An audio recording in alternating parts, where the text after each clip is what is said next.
A'udzubillahi minasyaitonirrajim. Bismillahirrahmanirrahim. Raditu billahi rabbana bi islami dina wa bi muhammadin nabi wa rasulah. Asyhadu an la ilaha illallah wa asyhadu anna muhammadar rasulullah. Ya raha ikana lain kalinga harus ikata makun reyes para masuk Islam Pak. Ikata pi baru besarkan syahadat. Masuk Islam itu kalau dikata ni, masuk Islam ni. Nek tidak bisa min tidak bininya. Sudah mi dikata, tidak bisa mi harus pakai celana keluar, tidak bisa mi telanjang, sudah mandi. Tidak bisa ni. Kalau kita makata istilah Bugis, kita makata di hitam di sunnah, itu tidak ada di hukumnya di Al-Quran.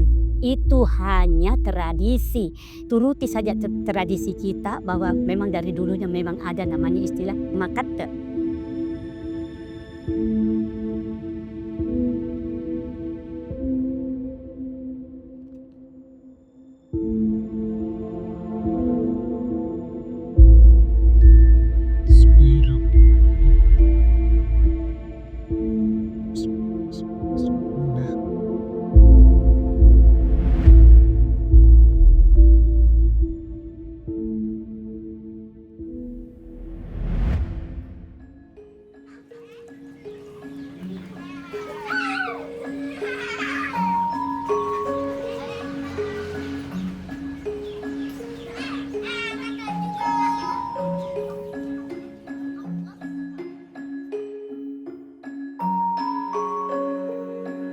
Di dalam masyarakat Bugis ada yang disebut dengan makate. Itu khusus untuk perempuan dan ini sudah menjadi tradisi yang sudah dilakukan sejak lama dan ini dilakukan oleh hampir semua golongan, baik golongan masyarakat bawah, golongan menengah maupun golongan atas yang kemudian kita sebut bangsawan. Jadi makate ini adalah sebenarnya salah satu bahagian daripada siklus kehidupan di dalam masyarakat Bugis yang dibuat menjadi ritual sebenarnya. Jadi ketika anak-anak akan beranjak umurnya menjadi remaja, maka dilakukanlah satu ritual yang disebut makate. Ritual makate ini bukanlah sebuah peristiwa kebudayaan secara mandiri, tetapi dia sudah terintegrasi dengan nilai-nilai agama, yakni agama Islam. Ya, kenapa dikatakan seperti itu? Ya, adanya literasi yang mengikuti ritual makate ini, yakni pemahaman tentang hukum-hukum pergaulan, ya, atau tata aturan pergaulan di dalam masyarakat yang sesungguhnya didasari atau bersumber dari ajaran-ajaran Islam, terutama yang berkaitan dengan etik dan moral yang bersumber daripada syariat agama. Yang salah satu isinya yang penting itu adalah anak-anak secara moral dan etik ditanamkan sedini mungkin bagaimana dia bisa memahami mana yang halal, mana yang haram, mana yang pantas, mana tidak pantas, baik secara adat maupun secara agama. Inna painaka kausar oson hilir itu wanhar. Inna syani'aka huwal abtar.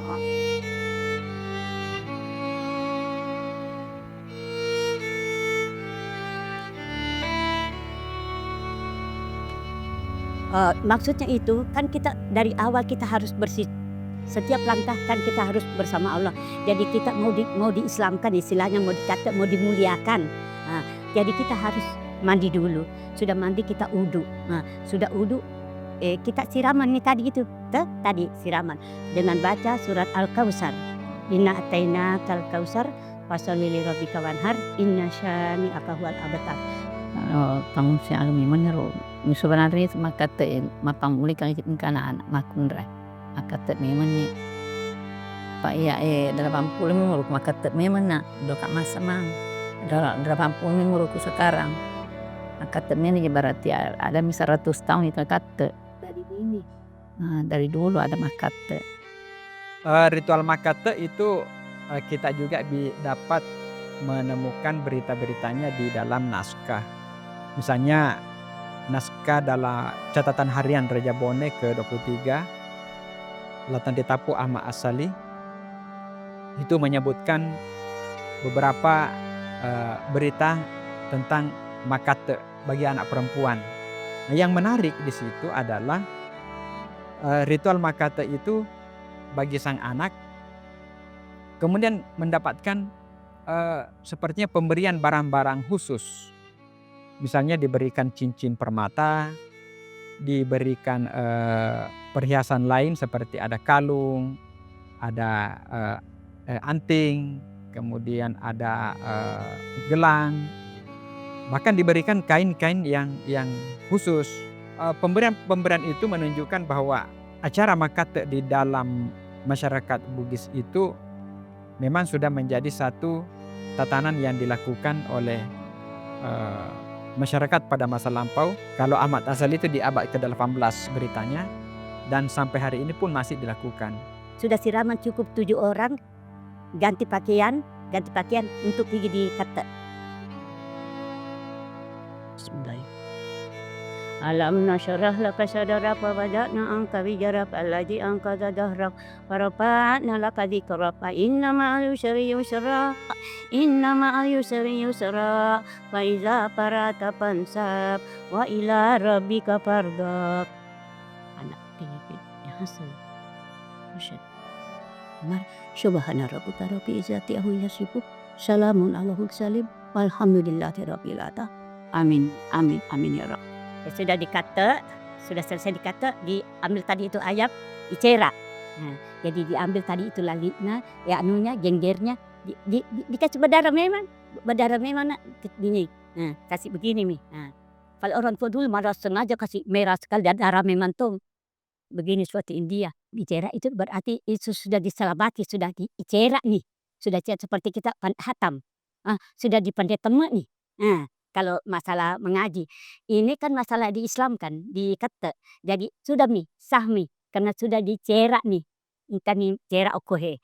Kalau medis memang yang sunat yang bilang sampai berdarah-darah, sampai kasar begitu, oh itu tidak. Salah. Terus-terusan bilang salah. Biar maka medis juga mengatakan salah.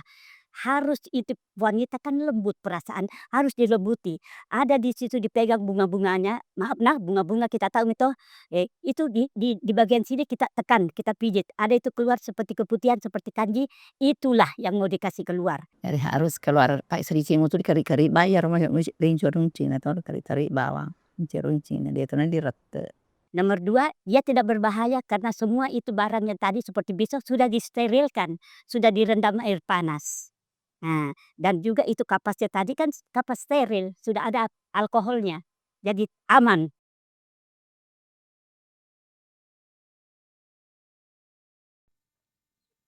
Allahumma sholli ala Muhammad wa ala ali sayyidina Muhammad.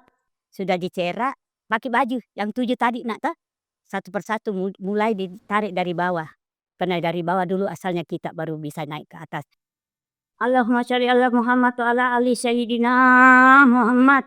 Sudah selesai itu nak, baju sudah dipakai semua 7, suruh bapaknya, apa tadi sopoh, apa tadi digendong, pergi masuk ke dalam dapur sampai keluar. Maksudnya itu tujuannya itu kalau Bugis bilang supaya pintar di dapur, pintar juga di kampungnya orang, begitu. Itu anunya, simbolnya, doanya. Supaya dia dekat sama orang tuanya, patuh, dan anaknya si bapak kasih sayangnya terlihat lahir dan batinnya.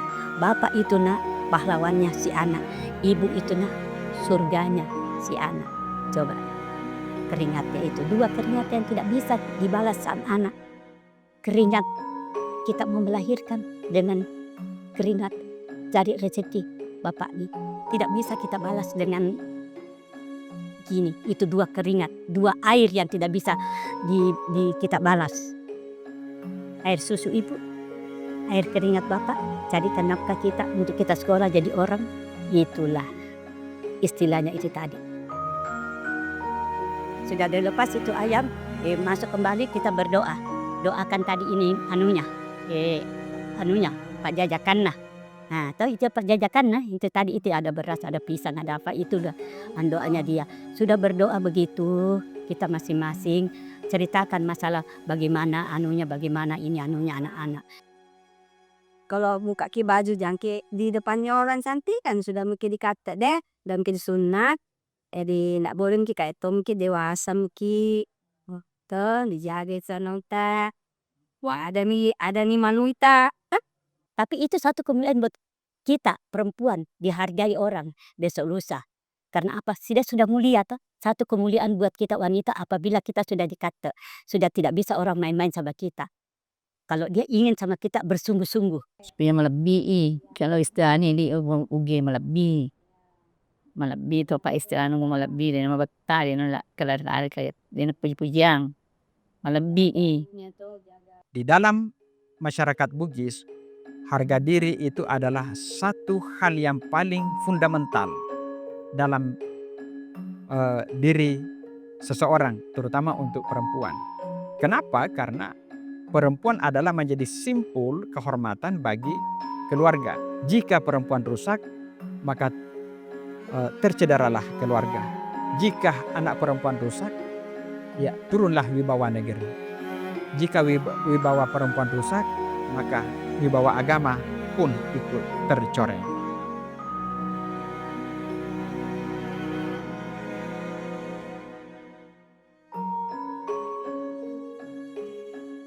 nah Iya, nak.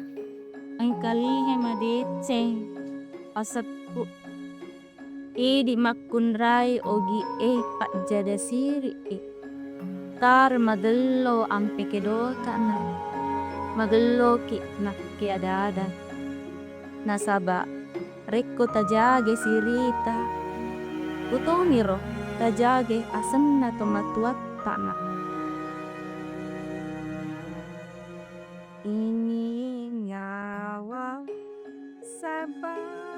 Pembentukan karakter anak perempuan dalam masyarakat Bugis memang harus dimulai dari ayunan. Di situ ada namanya elong padodoana atau elong papetinroana. Nah, elong itu mengandung syair-syair yang berisi nasihat. Misalnya bagaimana harapan orang tua kepada anak untuk tumbuh menjadi dewasa, menjadi patolapalalo, kemudian penjaga harga diri keluarga, kemudian menjaga kewibawaan keluarga, kemudian baik rezekinya, baik kehidupan dunia dan akhirat. Persoalan makna perempuan yang ideal, ya kalau dulu misalnya kita bisa mengenali dalam warekada ya, atau ungkapan-ungkapan. Misalnya bilang begini, ia tepajari sapa makunrai macap pancajiwenangi unganna ariai. Itu yang pertama. Maksudnya yang tidak henti-hentinya itu dicari adalah perempuan yang pandai atau dapat membuat seuntai benang dari bunga alang-alang. Ini adalah satu peribahasa yang simbolik.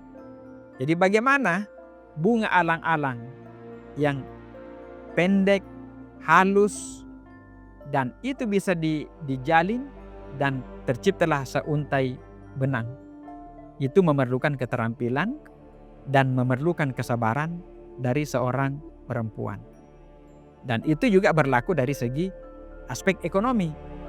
Bahwa walaupun misalnya suami penghasilannya tidak besar-besar amat, dalam artinya kecil seperti kecilnya dengan bunga alang-alang, tetapi dengan kesabaran dan keterampilan perempuan, ya penghasilan itu atau pemerolehan yang kecil itu pun bisa menghasilkan satu benang yang bisa digunakan untuk menjahit, bisa digunakan untuk mengikat dan untuk keperluan yang lain. Ada lagi mengatakan, dua makunrei dan risapa. Yang itu makunrei mabeloy na pasurolalang. Ya. Dua perempuan yang tidak boleh dicari atau tidak boleh dilamar. Yakni perempuan yang pesolek dan perempuan yang suka berjalan ke sana kemari. Jadi bayangkan kalau perempuan sudah bersolek dan setelah itu jalan. Untuk apa dia bersolek? Tentu untuk memikat orang ya secara fisik ya. Dia harus tampil cantik supaya orang terpikat. Kemudian masrul lalang artinya berjalan ke sana kemari, pergi rumah orang, pergi ke sana, pergi kemari. Itu artinya kan sepertinya mencari sesuatu. Jadi dua hal itu dianggap tidak terlalu etik bagi perempuan dilakukan, yakni bersolek, bergaya dan berjalan ke sana kemari. Jadi tidak boleh pajokah gitu.